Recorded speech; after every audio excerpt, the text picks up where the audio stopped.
Hello, everyone. Welcome to our weekly discussion series that's hosted by the Chaldean Cultural Center in collaboration with U of M Detroit Center, Unique Voices in Films, and CMN TV. Today, we have a special guest for our National Poetry Month, Khalil Murrell. Did I say that right, Khalil? Yep. Yep. Okay. Thank you so much for joining us. Thank Khalil is you. a poet. He grew up in Camden, New Jersey, wedged between a meat factory, Walt Whitman's house, and the county jail. He has an MFA from Sarah Lawrence College and ran programs for the Dodge Poetry Festival and program for many years. He now works in educational leadership and writes poetry and essays on race, racism, and Black masculinity. Khalil currently lives in Newark, where he's improving his Spanish and dreams of South America. That sounds TTC. that sounds lovely. So I've had the chance to read your poetry. I love it. And Oh, great. I'm glad it didn't suck. no, I really liked it. I liked it. And you incorporate so many Arabic words. So I don't know how much you really know, but today you guys are gonna be able to enjoy this poetry. But first, let's find out a little bit about your background, about what initially sparked your love for poetry. Well, I might be dating myself now, but when I was young, there was this movie called Love Jones, and with Nia Long and Lorenz Tate. And long story short, these two artists met in a what's the word they call it? A shindig or a speakeasy, and they had this, I don't know, weird, toxic maybe love affair. But one of the scenes, or in two of the scenes, each of them had written a poem that they recited about their experience or their love towards one another. And the poem that Nia Long recited, I actually learned later was written by Sonia Sanchez, but when I saw that movie, I thought, man, I would love to do something like that. But, despite my stature, I'm about 6'4", but back then I guess I would have been somewhere between 6 feet and 6'2". I had a big body, but I was actually a pretty shy guy. So I thought, how can I do that? But I don't have that personality. I'm too tough to write poetry. But, I was always a kid who wanted to put a creative spin on my essays in school. And I just think that just over time translated into, I could do something beyond write creative essays, for my assignments. I could actually do something with, creative writing. So, just over time, I would write things here and there. And then in college, I took one poetry class as like an easy elective. And that turned out to be the most difficult of all my classes I had. Well, the most labor intensive. We had to do so much work for that class, but I loved it. And I've been writing ever since. Wow. So you got hooked. Very much so. Very much so.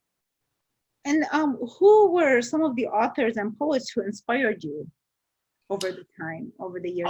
How has that evolved, by the way, from the time that you started poetry to even today?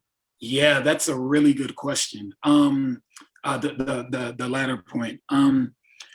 Influences are always this interesting thing because a lot of times when I hear people talk about influence, it sounds very almost like formulaic, like, oh, I heard of this person, and then ever since then I've been writing or singing or acting in this specific way. But the truth is, like, poets just kind of pop up here and there while you're writing. You read something and you're like, oh, let me try that.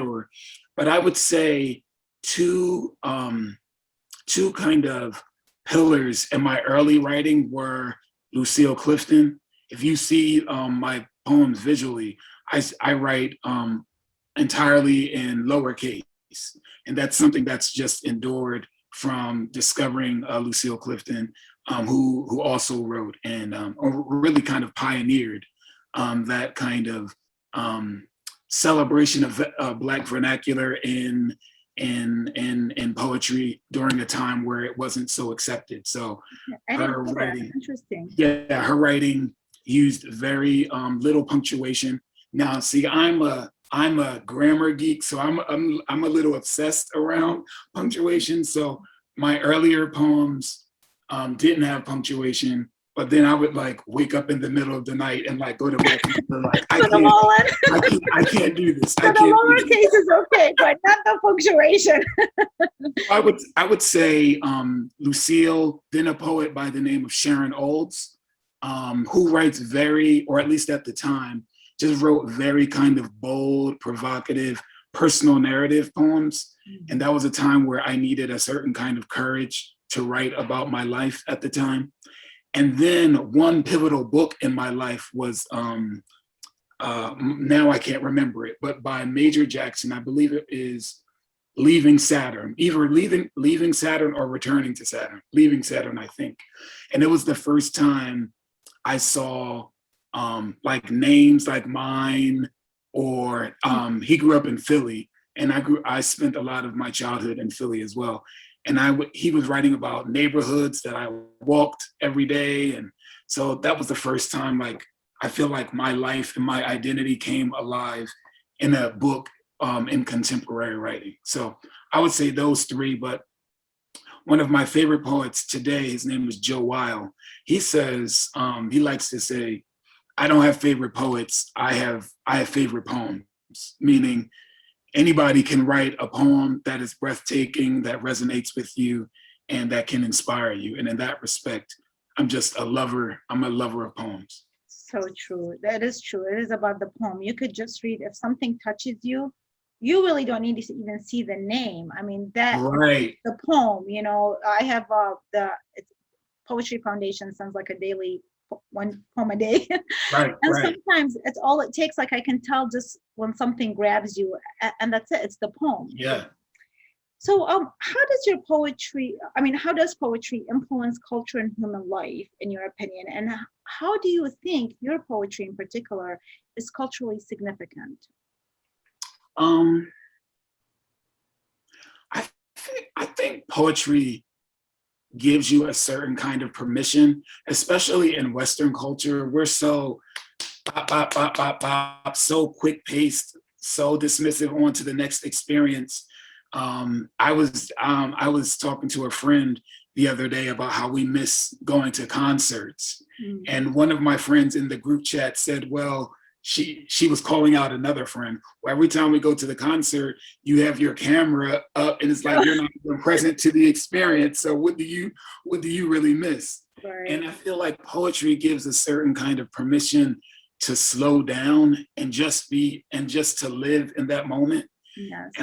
And if more longer forms like, novels are telling like a very long story over time, I feel like poetry often is telling the story of a moment. And that to me is, it's actually very freeing. It's very freeing. It's a kind of inhale, exhale of, oh my goodness, like I can just be here in this moment, not have to worry about bills, heartbreak. Well, sometimes I'm writing about heartbreak, but all of these other broader things that, once you put the pencil or pen down, that you can go on and worry about. It also is, I like to think about art in general, but particularly literary arts as conversations between people. And so in that respect, I'm conversing, or people have been conversing with me, people from different backgrounds, people who lived in different centuries than I have, people who live in different continents than I have, and we are speaking to one another through our work. And hopefully, my work continues that legacy of pushing a conversation forward. And by conversation, I don't mean that poems have to have a specific kind of point. Like, they're not essays in that way, but just in the sense of this thing gave me a thought and I'm exploring it. And I know that you have similar thoughts, or something I mentioned in this poem will remind you of something that you experienced. And in that way, I hope that I am kind of adding to the canon in that way. Well, I had the chance to read some of the poetry that you had sent. So we have not met in person or Uh-huh. anything like that. But this was an opportunity for what you just said. There was like, there's an intimacy there from reading something that you are writing on such a deep level, on such a vulnerable level, and your Yeah. honesty in your poetry is so beautiful. So aside from your ability with the wordsmith, but it's like you're speaking from the heart. And so that conversation, that kind of communication, uh, that was an introduction to who you are on a Yeah. much deeper Yeah. level than if we were just to be talking right now. And then if I were Right. to write it, I would have learned more about you after reading, I think. Sure. Sure. Yeah, Sure. because it goes to such a intimate and deep level and just touches all the human aspects of it. You could be male and female, and you can have such a different background. And I was born in Baghdad, and you were born in the U.S. But your poetry, it doesn't matter. It transcends all of that because when Right. you speak from the Right. heart, we hear it. Right, right, right. Yeah. And So, there's a frequent saying that I'm probably going to butcher at this moment, but a frequent saying in poetry is that we write in the particular to get at the universal. And I'm a black kid, black male from Camden, New Jersey, and certainly not everyone has that experience. But the things that I'm trying to investigate, I think, can connect to people across all ways of life. and that means the world. That's really what Yes. poetry is. Yes. And how has your childhood and background influenced the type of poetry that you write? um, it's interesting because people chuckle sometimes when they read my bio and I talk about grew up wedged between a meat factory, the county jail, and Walt Whitman's house. But first, it's very true. Like if I look this way, That's very interesting, right? I'm sure you had a very interesting perspective on life. like all three were blocks from my house in three different directions. But really, that's really trying to get at like the way that like environment can shape the way that you show up in the world. I grew up in Camden gets a really bad rap. And a lot of times, the people there, don't get humanized in the way that they should. But, it is a city that just from the physical environment can kind of create a certain kind of harshness that I didn't know it at the time. I know it now as a mature adult that can process and reflect. But at the time, I was trying to write against a certain kind of hardening, a forgetting, a kind of despair that I think can encapsulate many men in particular. And I wanted to always write as if I didn't think anyone else was going to read it. Like, I'll worry about someone else reading this later, but at the moment, let me focus on saying the things that, that help me feel alive. And that really is what poetry does for me. It makes me feel alive. Well, we would love to hear some of that poetry. So if you can read it for us, we'd be so happy to listen. Sure. So you mentioned early on, in the opening, how you saw some Arabic words in. Oh yes, and I really did love that. So I have this really interesting experience where my dad is Muslim, my mom's family is Christian, and then I went to Catholic school. So for a good number of years, I had to go to mass because it was required at least once a month if you go to Catholic school. And then I was going to the masjid or the mosque and Sunday school all at once. So wow, now you sound even more interesting, Khalil. I didn't know that part, but now Yes. I think we have you today representing many communities as a poet. Yes, but as a kid, I actually did go to Arabic school, so that's why a lot of Arabic words show up in my writing on Saturdays. I can't remember anything now, but except from a few phrases or not. But when I Arabic school, as in to learn the language, not yeah. Right, right. So, Interesting. so this poem is called "What My Father Taught Us," and it's what's referred to as a list poem. And I thought, like, let me make a list of all the things I learned from my parents and then make it funky, essentially. What my father taught us. To call Mother Umi, to say Alhamdulillah when someone sneezes, shukran for thank you. To start a day righteously, on the good foot, which is to say, to begin an activity, a chore, stepping out of bed, raking leaves, shaking hands, not your penis after pissing, with the righteous side of your body. To enter a room with your chest already there, like a chariot horsed by black stallions, your face in the bosom of Allah.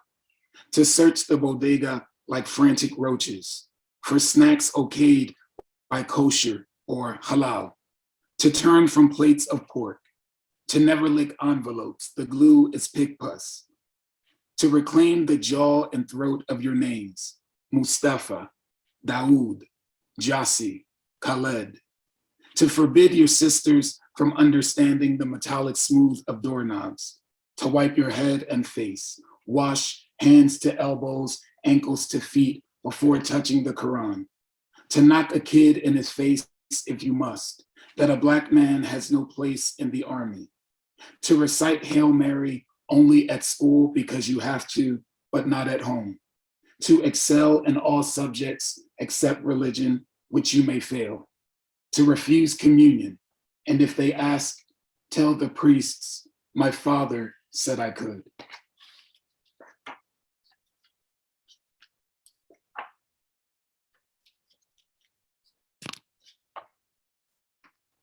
This poem is called Backwards, the Story of Distance.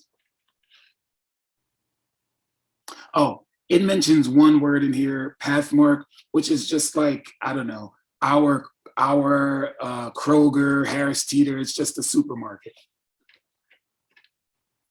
She says, my love so strong, I could count one by one each hair stranded along your back. We were naked, black evening offered us moonlight. I say, I forgot to pick up Nair from Pathmark.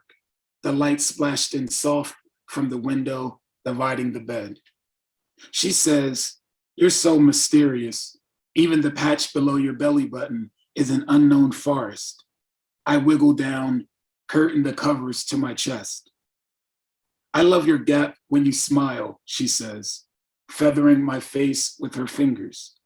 I close my mouth, pulling away. We were poor, I say. My mother couldn't afford braces. No, no, don't fix it, she says. It gives you character. I say, haven't you heard? Americans judge people by their dental work. I think you make it impossible to love you, she says. Why is that? I say, I had a dream in which I'm running from town into the mountains, thirsting distance. I envied the weightlessness of air, the trees barely breathing. She kisses the curve along my back. Yes, you wrestled there with cold in the body of a rock, remember? You felt my shadow keeping you warm, my breath already there, making fire.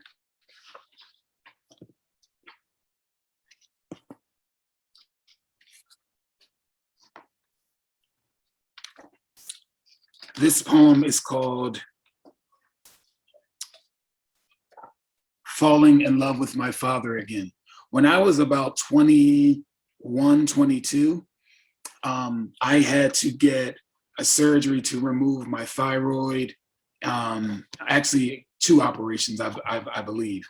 And this poem kind of explores that. Falling in love with my father again.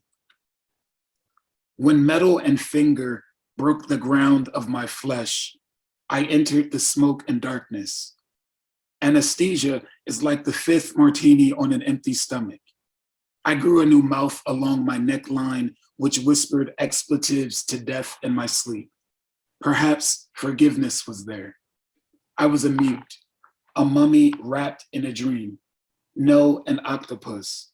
I awoke with a larger center, hungry. 6 extra arms, fiending for everything.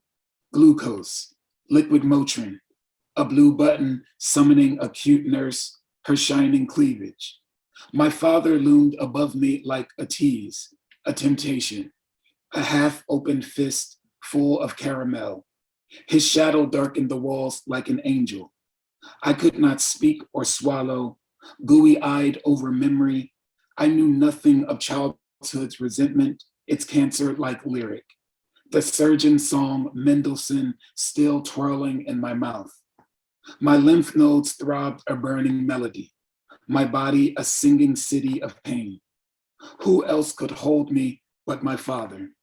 Who else could turn the swelling into a jukebox, soft brush the sweat off my forehead, and hand me a river?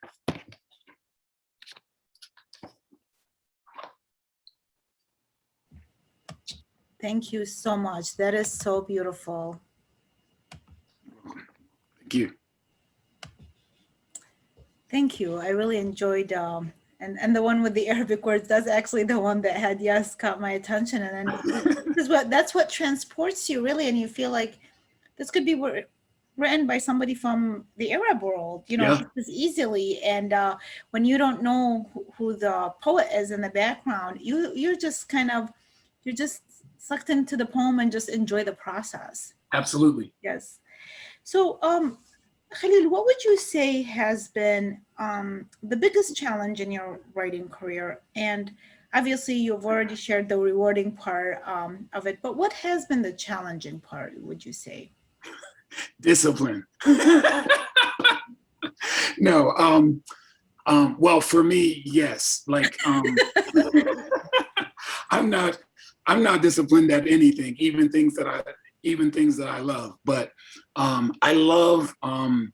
There's a poet named Lee Young Lee, and he has this great metaphor about like the Christian concept of the anointing and how you pray every day, you do the work of scriptures every day, out of obedience, out of a relationship, and then every once in a while God kind of comes down and graces his presence, and in that moment you have the anointing to write, to do something spectacular. And I think discipline, or he likened that to the writing process, in the sense that you write every day or whatever your writing process is, and most days you come up with nothing, it's not interesting, it's not beautiful, or you might just have one line.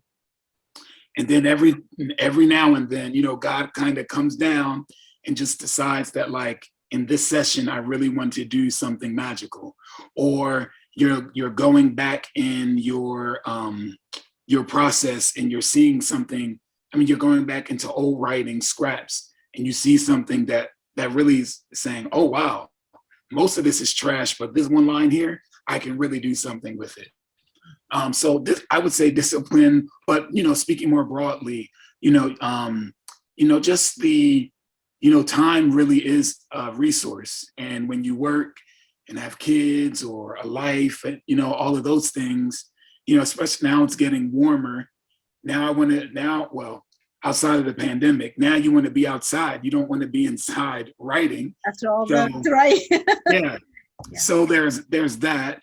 But it's just life, just the daily cares of life, the responsibilities, and then sometimes writer's block. Yeah. Actually, I like the word that you chose about discipline, because in talking to a lot of writers over the years and associating, and myself being a writer, I think this is the one area that people, especially the creative people that are passionate about their writing, don't give enough attention to. They don't think that you need discipline. It's Yeah. like it's just, oh, it's all fun and you just sit there Right. almost like painting. but it does require discipline. And I think that's a very important part.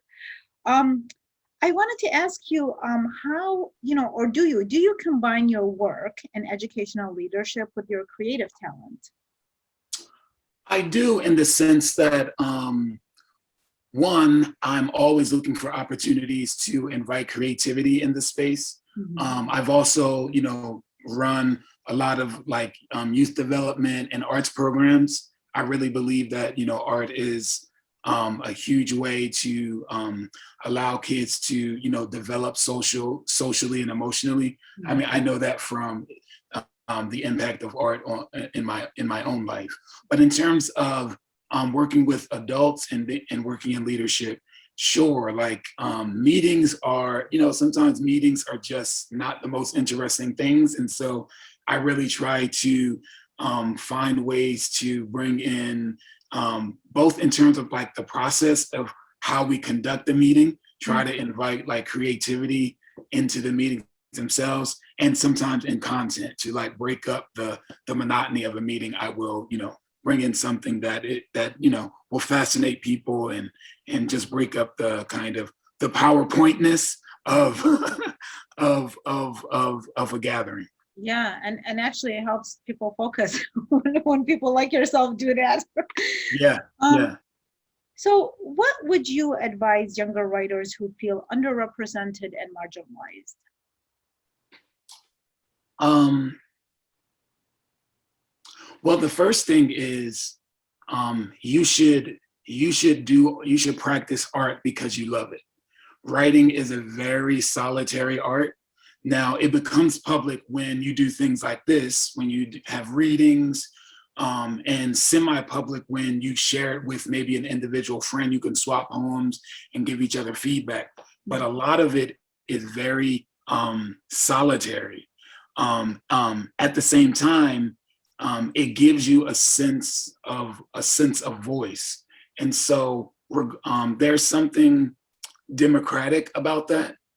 Rich, poor, black, white, Hispanic, Arab. At the end of the day, there's a blank sheet of paper in front of all of us, and either you're going to write or you're not going to write. And in that way, it kind of puts everyone at an even playing field. So that's one piece. Two is don't neglect reading. I know in this age we are very like, listen to what I've got to say. But there is a history of people who have been marginalized, isolated, faced violence, their heart has been broken. Any problem you can name, I'm pretty sure at this point in the world of human history, someone has written about it. So in that sense, if you're reading poetry, you will then like enter this community of people throughout the history of humankind who have faced similar challenges as you, and you feel less lonely over time. And the third thing is find a community of other writers. Kids today have the benefit of something we didn't, I grew up under the very beginning of the tech age, but kids have access to things that older generation did not. Now you can, if you feel, if you're in a school and you're the only one of your kind, now you have the internet to access people all across your country, your state, that share your culture, share, whatever challenge that you feel that you're having. And specifically in the area of art, you can share poems online, read poems online, enter chat groups about art. So there are a lot of resources for people to feel less lonely now. That's true. And with only a couple of minutes left, what I'd love to do is to hear a little bit more of your poetry. If you could do that for us, please. Sure, sure. Thank you. This poem is called Waterfront Perspectives. Shauna and I exchange puppy love grins, gaze into the cool sea of each other's eyes at a chic restaurant I cannot afford, but the wind is thoughtfully calm and gentle against our skin, like the hands of an innocent child. and the candle's flickering light sways ever so between us, as if an arms raised crowd rocking back and forth at a concert, drunk on love and music. And I forget, even if for a moment, the nuisance of banks and bills. Shauna chews her steak with the elegance of a dove, pausing to swallow, then smiles, patting her lips wet with gloss, blinking Morse code across the table, which says, I could have 10 of your babies, just the way her mother taught her to behave for a man. Whereas I stare at the small green mint leaf on my plate, finished, hungry still, drifting off sweetly to my favorite hole in the wall in West Philly, where Mrs. Dot greets me with a hug and kiss, a smile that touches my skin, and a plate that considers a man's appetite. It's all about the atmosphere, Shauna says, in her soft fairy tale voice. And I agree the way I've been taught to agree. The way a young son, bored and nodding, leans against the window and agrees with his father, who spills light, mindless chatter along the road trip from New York to DC. And Shauna and I do this together, riding the roaring wave of this beautiful night, pushing us to different destinations. Her to a luxurious life she will one day have with another man, a rich man, and me to the Africans who parked our car and the Mexicans now clearing our table at this overpriced restaurant on the waterfront with its tan marbled bathroom floors, flickering candlelight. I wonder if this moment is a metaphor in the glass half full, half empty between us. Is bliss the budding seed of optimism or oblivion? Are we more than cardboard cutouts of fulfilled expectations? Or am I the sick patient crushing any chance at happiness, even as the poised seagulls fly overhead like noiseless aircraft? I will read one, maybe two more poems. Okay. I'm sorry? I said, okay. Oh, this poem is called Dear Expectation. Dear Expectation, I hate you. I hate your summer skin, wet and gleaming like sliced pineapple. I hate your manifest destiny, your butterfly heart. You're the worst blind date I've had in years. I talk bad about you to my friends. They hate you too. Your breath stinks and you're a bad lay. I should have ignored Jesus and boned your best friend. I key your car, crap on your lawn. Why do I love you so? Why does each dawn bring me back to you open-armed and stupid? You're like the mother of God. I saw your face in the morning oatmeal. Why does the wind speak only your name? I hate your Colgate smile, your sparkling freckles, the way your eyes glow in the darkest hour. When I come home and my face is an old stone dragged along the carpet, you're a Sunday morning hymn when all I want is a blues song. When my thoughts are bad, you're a quick kick to the crotch.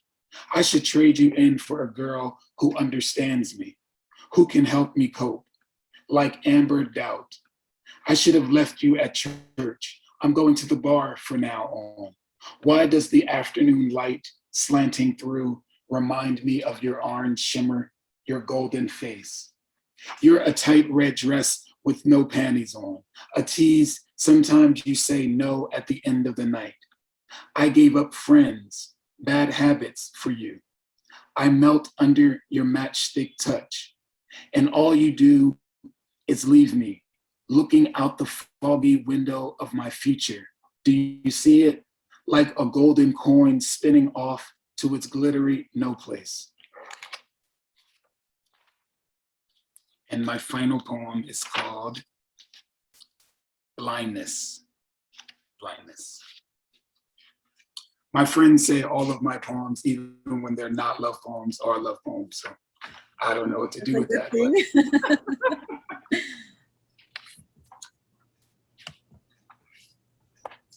Blindness.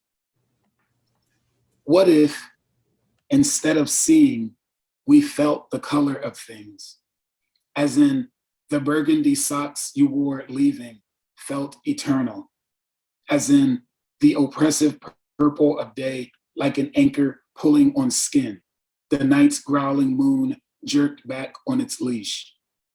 Early, I learned the eyes fail us, fall easy into trickery, to longing of things we always wanted. Blinking our lashes, we float behind shadows into yearning. Tonight, two happy dogs hump in your neighbor's yard. They slide across each other like glaciers under drizzling light. I dig up rocks in the mud. Call me dirty desire. Each wet space a home for a different dream. I call out for the gold of your body. I live in the white space left after your breathing. I discover blindness isn't so bad, that thirst lies somewhere between memory and mud. Under a bed of dirt, I write, my name is burning. My mouth, a room full of violet. Thank you. Khalil, thank you so much for coming today and sharing your really touching poetry. I so appreciate it. Thank you for having me. And thank you everyone for watching and listening. Thank you. Bye, everyone. Bye.